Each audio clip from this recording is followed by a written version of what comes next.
Assalamualaikum warahmatullahi wabarakatuh. Waalaikumsalam warahmatullahi wabarakatuh. Terima kasih Putri sudah berkenan untuk terhubung kembali dan juga meluangkan waktu untuk bercerita tentang seputar Seven Habits ya. Mungkin Hmm. saya langsung dengan pertanyaan saja, mungkin pertanyaan Iya, silakan. ihwal karena saya beberapa kali mendengar langsung dari Ibu Rashid bahwa waktu itu Mm-mm. Bapak Andiral bertemu dengan Bapak tentang menyampaikan minat hasrat mungkin lebih tepatnya untuk eh, berpartisipasi ya berpartisipasi melalui Seven Habits di sekolah Anissa. Mungkin ihwalnya seperti apa dulu pertemuan mungkin Mm-mm. flashback 10 tahun atau mungkin 15 Mm. tahun yang lalu ya. Iya, iya. Itu kurang lebih di saya lupa 2000 eh sebentar, 2008 kalau nggak salah ya, atau sebelumnya. Ah, kami itu setiap bulan itu ada public program. Pada saat itu belum ada education unit yang jadi ada jatah kurang lebih setiap bulan dua seat gratis. Nah, itu kita waktu itu di bulan apanya itu jatah kita kirim ke Anissa, yang ikut itu Bu Puspa dan Bu Rashid. Jadi Iya. yang pertama kali ikut public program Seven Habit itu Bu eh, apa Puspa dan Bu Rashid. Nah, nampaknya setelah dari situ beliau merasakan manfaat Seven Habit, dan eh, beliau berdua merasakan bahwa ini perlu juga untuk guru-guru yang lain. Nah, nggak tahu setahun kemudian 2009 atau di tahun yang sama, ini kita adakan training Seven Habit 2 hari kalau nggak salah ya. Pak Agus ikut ya waktu itu, Saya lupa. yang di ah Mungkin mungkin. 2008 udah masuk kan. Sudah saya 2003. Udah, Ya. iya, karena waktu itu yang di hall itu Hmm. 120 orang, Hmm. saya yang bawain 2 hari. Nah, itu jadi ya, itu yang pertama, jadi menyeluruh untuk semua guru dan staf. Memang Seven Habit itu kan sesuai namanya, Seven Habit of Highly Effective People, yaitu 7 kebiasaan yang menjadi ciri dari orang-orang yang sangat efektif. Dan efektif itu sendiri kan definisi yang ditetapkan oleh Stephen Covey adalah sukses yang berkelanjutan. Ya, karena untuk membedakan dengan sukses, karena seringkali orang sukses tapi tidak long lasting. Biasanya sukses yang jalan pintas. Itulah penekanan Seven Habit. Nah, dari riset beliau kan yang akhirnya menjadi buku dan program Seven Habit adalah beliau menemukan 7 karakteristik orang-orang yang sukses berkelanjutan. Yang istilah beliau, kenapa bisa berkelanjutan? Karena kebiasaannya itu diselaraskan dengan sunatullah, atau istilah dia hukum alam, ya prinsip. Nah, kita tahu di Seven Habit itu 3 kebiasaan yang pertama menjadi akar fondasi, yaitu kemampuan memimpin diri sendiri. Itu kan menjadi proaktif, yaitu saya bertanggung jawab terhadap keputusan saya. Karena lalu yang kedua, untuk karena itu saya selalu harus mulai dengan visi, misi, rencana. Habit 2, bikin with the end in mind. Lalu ada lagi yang ketiga, put first thing first kan, dahulukan yang utama. Kenapa? Itu yang membedakan pemimpi sama pemimpin. Kalau pemimpi mungkin punya visi, keinginan, harapan, tapi dia tidak terjemahkan ke dalam langkah-langkah real. Nah, habit 3 itu kan put first thing first. Kalau masih ingat, itulah bagaimana visi misi itu diturunkan menjadi weekly planning, rencana mingguan. Nah, dengan 3 kebiasaan ini, orang bergerak dari ketergantungan menjadi kemandirian. Apa artinya ketergantungan? Ini tingkat terendah kematangan manusia. Karena Stephen Covey membagi 3 tingkat kematangan manusia. Yang terendah adalah ketergantungan. Sesuai namanya, dependent. Dia tergantung situasi. tergantung orang lain.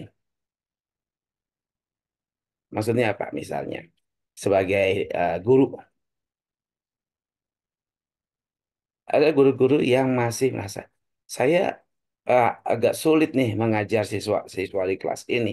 Karena siswa sekarang, generasi alfa ini, orang tuanya dari awal ngasih gadget segala macam. Sehingga eh, mereka nggak fokus.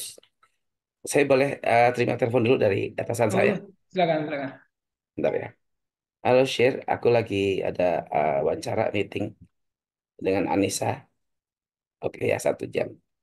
Oke. Jadi di situ, dependent bisa dikatakan adalah secara sadar atau tidak sadar mereka memposisikan sebagai korban. Karena apa? Tergantung sikap orang.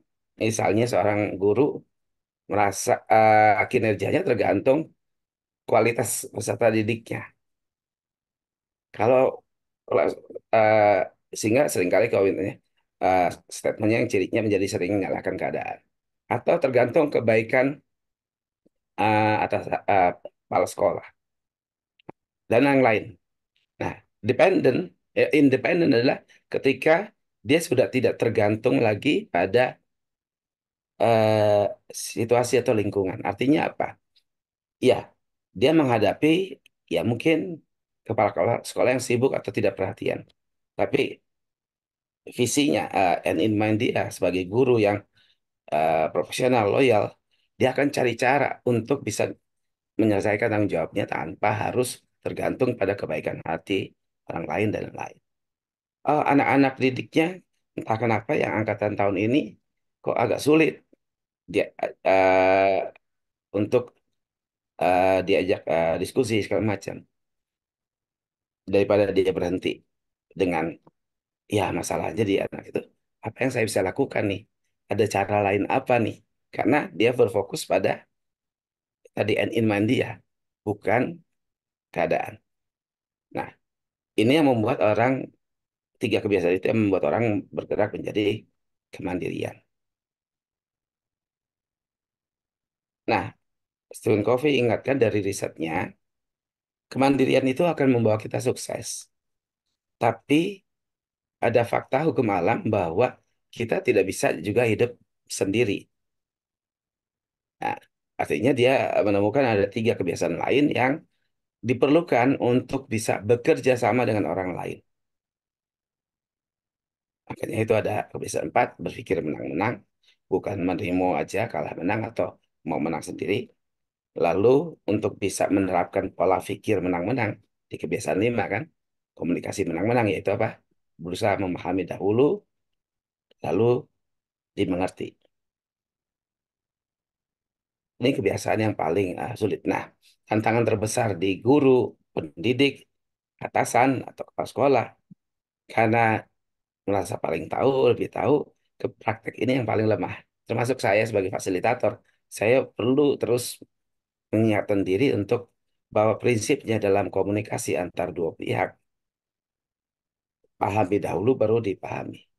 Seorang dokter, seterampil apapun dia, sepengalaman apapun, ketika pasien masuk, dia tidak bilang, kamu pasti sakit ini lagi ya. Kamu udah ketiga kali. Enggak, dia tetap duduk lagi. Apa nih situasi terakhir? Tetap dia dengerin. Begitu dia udah, walaupun udah 5 kali pasiennya datang ke dia nggak boleh kan langsung ini. Nah, sebagai pendidik juga gitu. Sometimes kan karena kita udah tahu materi yang kita ajarkan segala macam, kita tidak lakukan sequence understand. Artinya apa? Memahami level kompetensi siswanya. Oh, pengalaman ya tahun ke tahun anak-anak kelas 5 seperti ini. Bisa jadi berbeda tahun ini. Benar nggak? Nah, dengan dia coba seek first understand, nggak buru-buru, ini dia bisa menyesuaikan target pembelajarannya dengan eh, pemahaman, basis pemahaman mereka. Nah, itu habit 5 komunikasi yang efektif. Dan yang dilengkapi dengan habit 6 synergize. Synergize ini adalah puncak efektivitas manusia. Kenapa? Di situ kan di synergize atau wujudkan sinergi bahwa kita bekerja sama untuk mencari cari alternatif ketiga, kerjasama kreatif. Di sini kenapa dekat puncaknya, karena dia bisa kerjasama dengan orang yang mungkin masih dependen. Gimana ya? Ini orang kayaknya kalau nggak disuruh, diajarin, nggak bisa kerjasama. Terus banyak orang yang menghindar, siapa dia dengan dia atau dengan siswa gitu ya. Atau sebaliknya dengan pasangan, dengan atasan yang selama ini dominan, ya daripada ribut ya, ya aja. Nah, dia mampu tadi dengan berpikir menang-menang dan komunikasi menang-menang, dia tetap menghargai perbedaan. Dan itu yang membuat dia, terutama ketika dia punya posisi, apalagi pendidik ya, bahwa dia akan menghargai keunikan anak-anaknya. Disitulah dia bisa cari cara untuk munculkan kehebatan dari setiap anak. Dan yang terakhir, habit 7 adalah habit continuous improvement. Pada dasarnya, se-mature apapun, kita udah di level independen atau interdependen, sesukses apapun, kalau kita nggak memelihara diri kita, itu akan jatuh. Nah, manusia itu, saya ingatkan ada 4 dimensi. Fisik, ya seperti sekarang, saya nggak fit, otomatis produktivitas saya turun. Lalu intelektual, kita tahu nih, perkembangan pengetahuan itu luar biasa. Dan pengetahuan sekarang itu eh, mengalir dengan bebas melalui sosial media, melalui internet dan lain-lain. Nah, khususnya kita sebagai pendidik atau orang tua, dengan ilmu yang sama, terus kita memaksakan menggunakan pendekatan yang sama, mengajarkan ke anak-anak kita, itu sebenarnya membunuh masa depan mereka. Kenapa? Mereka istilahnya sekarang aja digital citizenship. Artinya nggak bisa dihindari, ya pola pikir mereka serba instan, visual dan lain-lain. Tapi kita mengasahkan dengan ya udah, memang ini udah berhasil kok, 5 tahun ini saya coba, karena tidak mau mengembangkan diri gitu ya.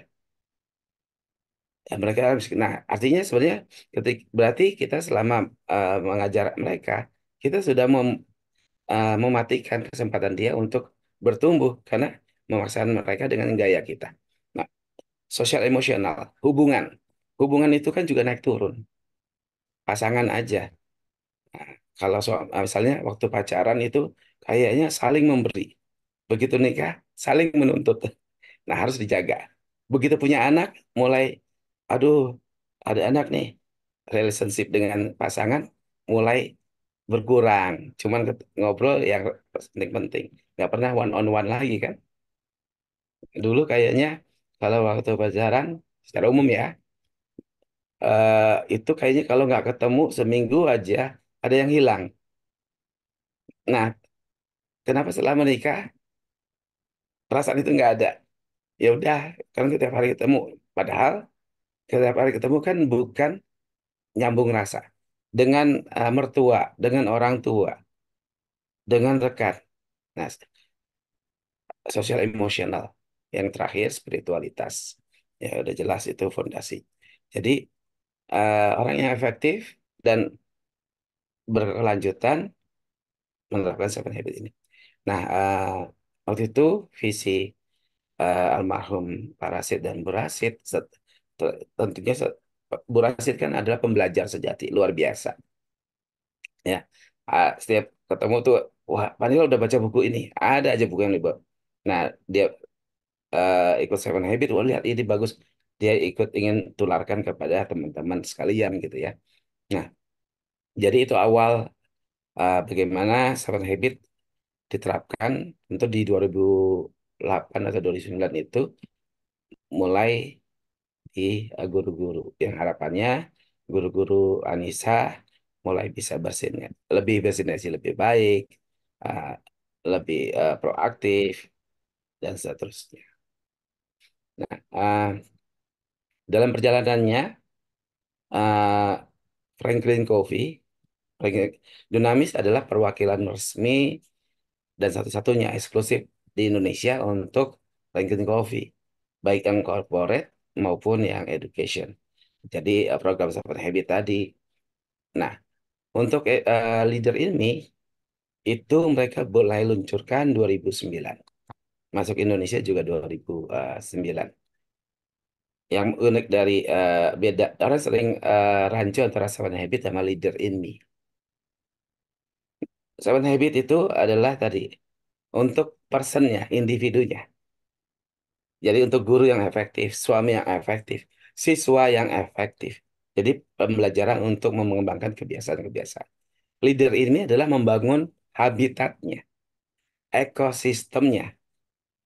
Ibaratnya kalau kita sudah menyemai benih unggul, lalu tapi ditaruh di lingkungan yang tidak sesuai, kondusif, mati dia. Nah, banyak sekali organisasi, perusahaan maupun sekolah mengajarkan seven habit kepada guru-gurunya, siswanya. Tapi ekosistemnya bukan ekosistem yang mendukung. Akhirnya itu berhenti di knowledge. Kalau taksonomi belum berhenti di level satu ataupun 2 maksimal mungkin paham, tapi tidak sampai eh, kebiasaan. Karena untuk menjadi kebiasaan, kita perlu lakukan refleksi, ya, diskusi dan lain. Nah, leader ini launch Frankie Covey 2009 dan dinamis langsung terapkan dan waktu itu diterapkan pertama di SKD Mandiri, lalu kalau salah 2010 tahun berikutnya di Anissa. Jadi di Anissa ini eh, mulai diterapkan. Ya, jadi kembali saya kagum dengan Bu Rasid dan Pak Rasid. Mereka visi mereka untuk melahirkan pemimpin sejati, true leaders itu bukan slogan aja. Banyak organisasi, wah slogannya bagus, visinya bagus, tapi mereka tidak melakukan effort untuk membangun ke sana. Dan keseriusan Bu Rasid itu dan Pak Rasid adalah mereka mau invest ke sana, menyadari bahwa iya, eh, beyond daripada guru-guru juga ekosistemnya. Di situ ada pengajaran ke siswa, culture, dan akademik kan. Dan proses leader ini sendiri karena itu membangun ekosistem lebih panjang. Tahap pertama adalah 3 tahun kan. Fondasinya dulu di mengajarkan leadership kepada siswa, guru, termasuk orang tua. Lalu membangun culture, praktek-praktek leadership event dan leadership roles, leader apa, like host team. Lalu ke for discipline of execution untuk penerapan 4DX ya. Untuk school goals. Nah, tentu memang investasi leader ini karena di situ mencakup pelatihan, coaching, juga sistem, tools, alat-alat training segala macam. Memang nggak murah, relatif nggak murah. Nah, disinilah yang saya kagumi salah satunya adalah karena kesungguhan para Sid dan Bu Rasid untuk mengembangkan guru-guru dan siswa untuk menuju visi yang dicanangkan tersebut, mereka mau mengalokasikan dana untuk itu. Dan yang menarik sebenarnya, kalau Pak Agus tahu, eh, setelah menerapkan leader ini, pelatihan segala macam, ketika sekolah tersebut sudah bisa dikatakan 80%, 90% menerapkan praktek-praktek yang sudah dibakukan, itu mereka bisa disertifikasi Lighthouse. Sertifikat Lighthouse itu adalah sertifikasi sebagai sekolah model internasional. Makanya selalu reviewernya pasti ada dari luar gitu ya. 2011, kalau misalnya 2012, perkembangan penerapannya bagus banget. Sehingga waktu itu kebetulan ada visit dari teman-teman dari Amerika, kantor pusat, untuk sertifikasi eh, sekolah pasca di Mandiri. Lalu besoknya saya ajak untuk mampir ke Anissa untuk lihat.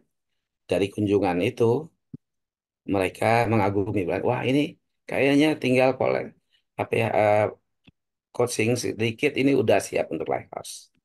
Sehingga kita waktu itu tawarkan untuk level certification di tahun 2012 atau 2013. Namun yang memang menjaga kebiasaan, apalagi ekosistem, kebiasaan aja satu orang nggak mudah, naik turun.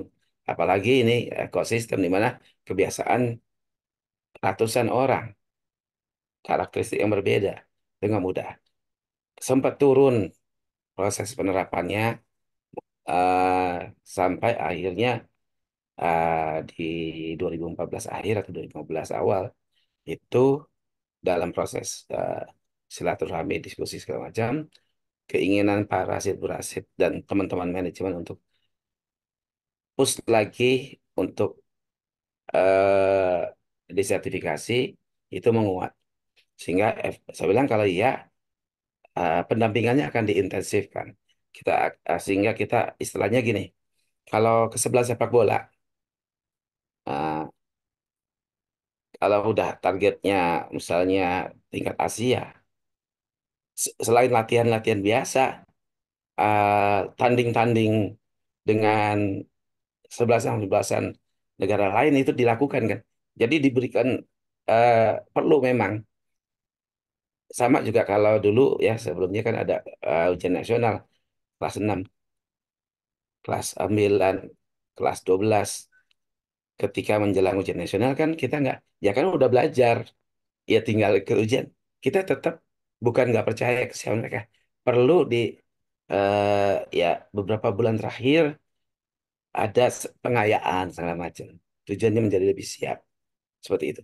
Jadi eh, 2015 akhirnya TK dan SD Anissa eh, sertifikasi dan lulus sebagai Lighthouse School dan makin banyak yang waktu itu berkunjung ya. Dan alhamdulillah tahun ini eh, barusan bulan ini sudah sertifikasi ulang. Karena untuk menjaga kualitas, Lighthouse sertifikasi ini setiap 2 tahun ditinjau ulang.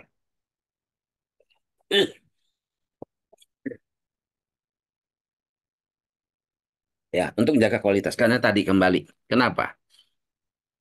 Bisa terjadi pergantian uh, stakeholders, guru, kepala sekolah, lalu ada beberapa fokus baru segala macam. Nah, itu akhirnya dengan sertifikasi tujuannya karena menjadi Lighthouse School bukan akhir, tapi awal. Awal bahwa sekolah kita adalah sekolah yang selalu berfokus pada pemberdayaan siswa. Kalau bahasanya uh, Anissa adalah 100% siswa adalah true leaders. Dan untuk itu perlu standar-standar itu dijaga. Ya. Jadi itu kurang lebih di awal perjalanan uh, Anissa mengadopsi leader ini, Seven Habit, dan akhirnya leader ini. Baik, baik. Ya, terima kasih Pak Andi Rao. Jadi mungkin ini pertanyaan penutup ya. Tadi pembuka dan sekarang langsung penutup. Hmm. Begini, mungkin saya melihat bahwa katakanlah perjalanan Anissa ini memang tidak terlepas dari sosok Bapak. Saya mengatakan pride ya, pride Bapak yang memang cukup wajar kalau seorang Bapak atau mungkin Ibu terlebih Bapak ingin menjadikan pemimpin sejati karena Bapak sendiri mencontohkan beliau sebagai Ya, sosok yang sukses gitu. Saya pikir itu peran sebuah hal yang ya. semacam keyakinan tinggi kenapa kemudian ini bisa terjadi. Nah, eh, mungkin ini pertanyaan penutupnya adalah eh, kalau ibaratkan begitu ya, di saat mungkin sebagian orang masih masih bertanya-tanya seberapa efektif Mm, Seven Habits, berapa eh, apa namanya keyakinan kita untuk ketika orang berpikir masih di level dasar, saya sudah berpikir di level yang lebih tinggi bahwa eh, Seven Habits ini adalah semacam FIFA kalau di sepak bola yang tadi Pak Andil singgung. Jadi kalau memang kita sudah menuliskan, menyepakati bahwa sekolah ini akan menjadi sekolah global, ya dinamis ini, Seven Habits ini jalan menuju ke arah global begitu. Jadi keyakinan itu yang saya melihat ke arah sana. Nah, bagaimana mm, seorang Pak Andiral melihat kan ini tadi cerita dari awal sampai sekarang ya. Mungkin bisa dibilang ke depannya nih, Anissa akan seperti apa dengan Seven Habits atau mungkin apa hal-hal yang sebenarnya masih perlu dilakukan atau mungkin Anissa akan menjadi seperti apa dengan Seven Habits nantinya gitu. Ya. Ah, pertama, ah, kalau di corporate itu sekarang isu yang selalu hangat adalah Gen Z. Gen Z di mana, aduh, anak-anaknya itu eh, ambisi banget, percaya diri, pengen apa, tapi begitu mentok dikit kabur, Hmm. ya, puyeng gitu. Nah, di education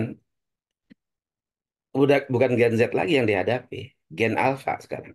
Karena anak-anak yang belum masuk dunia kerja, Gen Z aja sudah memusingkan gitu, apalagi Gen Alpha.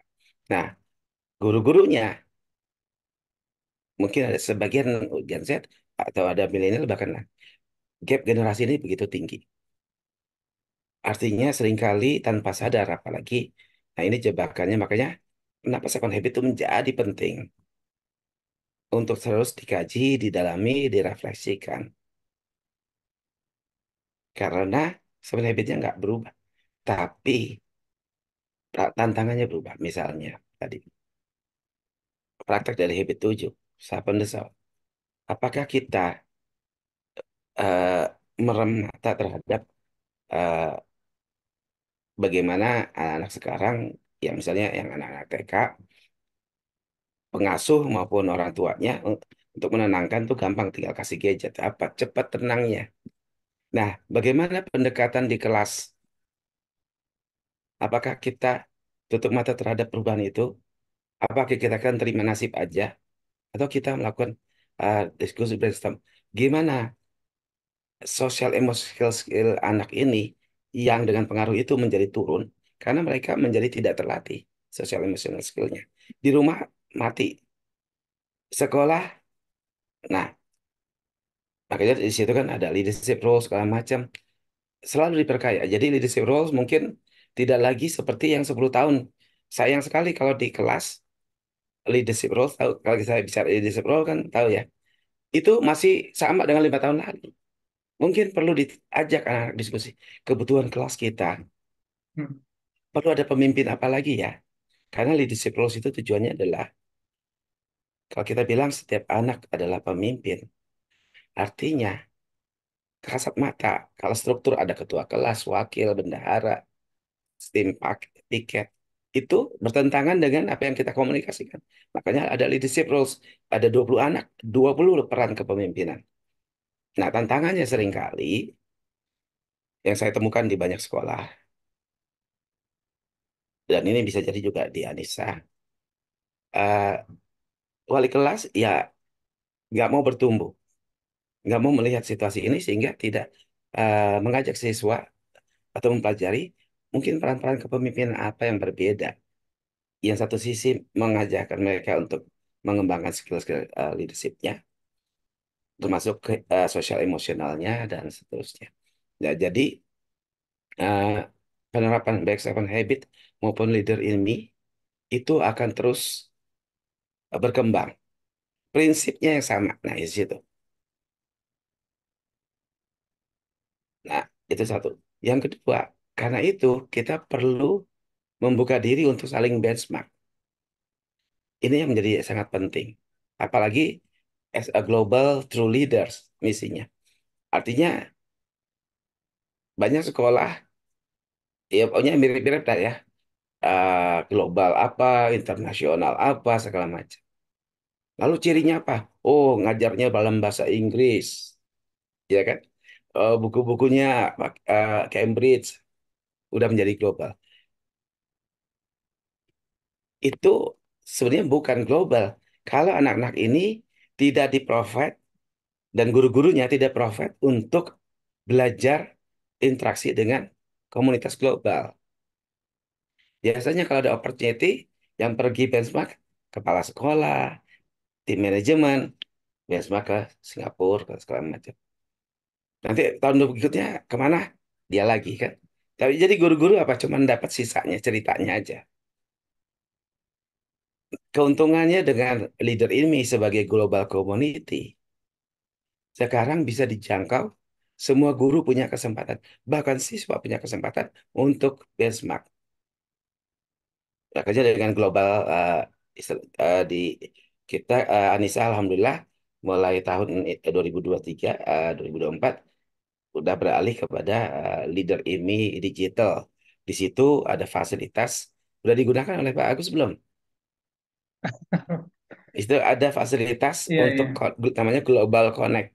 Kita Hmm. mencoba cari guru untuk eh, eh, kesempatan buat kita diskusi atau bahkan dengan siswa. Biasanya mereka orientasinya ke siswa. Karena the real pengalaman ini yang penting. Kalau kita nggak fasilitasi kesempatan, tadi ada dua. Misi Anissa Global Leadership ini menjadi semu. Globalnya di mana gitu kan. Yang kedua, ironinya, anak-anak ini di rumah mungkin sudah punya teman global. Game online itu kan global temannya. Tapi kan untuk kebutuhan yang berbeda, nilai-nilai yang berbeda. Teman-teman game ya teman-teman yang mungkin ucapan-ucapannya kayak apa ya. Jadi nilai-nilai yang diserap dengan teman global ini belum tentu yang baik, yang kondusif sesuai dengan Nisa. Nah, keuntungannya kalau memanfaatkan Global Connect yang memang itu adalah keunggulan dari leader ini, komunitasnya dengan value yang udah relatif sama. Bahasanya Seven Habits, 4 Discipline of Execution, tentang bagaimana eh, menjadi mandiri dan lain-lain. Jadi minimal udah bisa dibalance. Sayang kan, udah tadi anak-anak kita ini makin sebenarnya kadang-kadang kita sebagai guru sekarang lagi SMP SMA. Aduh, gimana sih anak-anak ini? Tapi sebenarnya kalau kita bisa seek pesan dan berada di posisi mereka, kita bisa empati. Mereka itu dibesarkan oleh digital, bukan manusia lagi. Orang tua dengan kesibukannya, bahkan pulang pun masih pegang gadget. Ya, udah begitu. Terus di sekolah juga demikian. Akhirnya mereka punya opportunity membangun hubungan, tapi semu melalui pertemanan, sosial media, dan segala macam. Hidup mereka benar-benar semu. Disitulah tantangan sekolah. Anissa mudah-mudahan bisa benar-benar berpegang teguh pada nilai 10 adab dan visinya itu. Benar-benar memikirkan anak-anak ini dengan tantangan yang ada tetap diasah keterampilan sosial emosional skillnya. Di-provide kesempatan praktek di kelas maupun sekolah. Di-provide kesempatan untuk benchmark. Selain Global Connect kan ada juga kesempatan leadership forum. Kita juga adakan waktu itu dengan Thailand dan lain-lain kan. Anissa juga ada kirim. Nah, itu sih. Artinya tidak penerapan leader ini dan Seven Habit itu tidak berhenti. Karena tantangannya terus berubah, bergerak. Oleh karena itu, sebagai guru, manajemen, kita harus mendalami terus untuk konteksnya. Karena kadang-kadang kita juga ke distract ke fokus yang lain.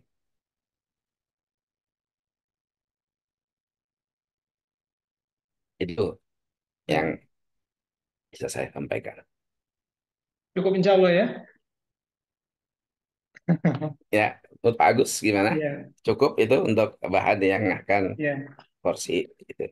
Saya sebelumnya minta maaf karena belum tuntas membaca buku Seven Habits, tapi sudah tuntas untuk yang Eight Habits, kebiasaan 8 sudah selesai. Langsung Hmm. ke sana. Nah, habit itu adalah sebenarnya leader ini. Ya, ya, ya, ya. Jadi kalau seven habit of highly effective people, 7 kebiasaan menjadi manusia yang efektif, manusia yang sukses. Hmm, Nah, setelah sukses apa? Greatness. Habit ke-8 adalah habit bukan efektif lagi. Greatness, keagungan, hmm, kemuliaan, insan kamil. Itulah fitrah kita. Jadi sebenarnya di situ kan find your voice and help other their voice. Kita menemukan fitrah kita apa, panggilan kita apa.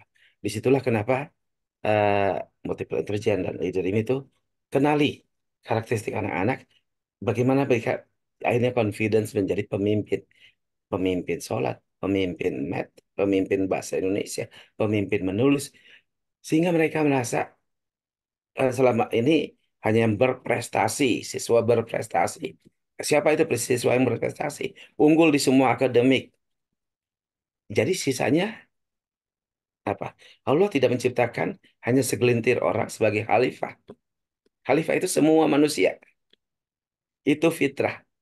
Cuma dalam pertumbuhannya sampai akhir hayat hanya segelintir yang benar-benar menemukan fitrahnya dan bermanfaat buat orang lain. Sisanya bahkan terpuruk. Apalagi kalau lihat berita sekarang ya, bahkan orang tua bisa membunuh anaknya segala macam. Itu Quran udah sebutkan. Nah, itu fitrah. Tugas kita sebagai pendidik, makanya misi Dunamis enable greatness.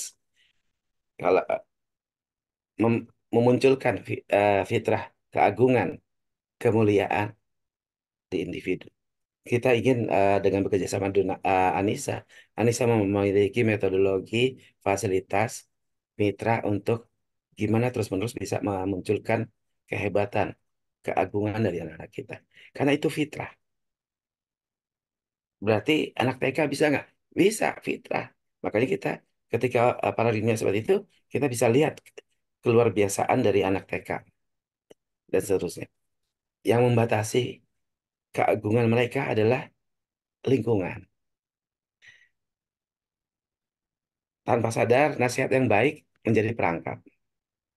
Orang tua fokus untuk, nak belajar yang rajin lah, supaya pinter. Supaya kamu jadi orang. Jadi kalau nggak pinter, nggak jadi orang. Dan pinter itu seakan-akan akademik. Ada anak yang sopan, baik, selalu menolong, menjadi bukan apa-apa. Makanya di leader ini kalau lihat salah satu eh, praktek yang di-highlight adalah service learning. Karena kunci utama seorang pemimpin yaitu dia mampu mengenali kebutuhan lingkungan sekitarnya, lalu berinisiatif melakukan sesuatu, baik secara individu atau bekerjasama. Jadi pemimpin itu bukan posisi, adalah aksi. Bukan untuk orang dewasa, setiap anak. Makanya di dalam praktek-prakteknya kita sering mengcoach pada saat bahkan sebenarnya kesempatannya banyak.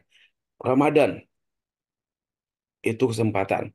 Tapi sayangnya dikerdilkan lagi praktek service learning. Kenapa? Kenapa saya bilang dikerdilkan? Balik-balik lagi apa? Biasanya apa? Ramadan kontribusinya. Selain mengumpulkan pakaian bekas, buku bekas, apa lagi? Nah, padahal Eh, banyak iya. ya bahwa disitulah kesempatan bahwa mengkomunikasikan bahwa di dalam kekuatan kita, anugerah Tuhan di fitrah kita itu kita akan bermanfaat kita akan benar-benar menjadi eh, insan kamil ketika kita bisa memberi manfaat.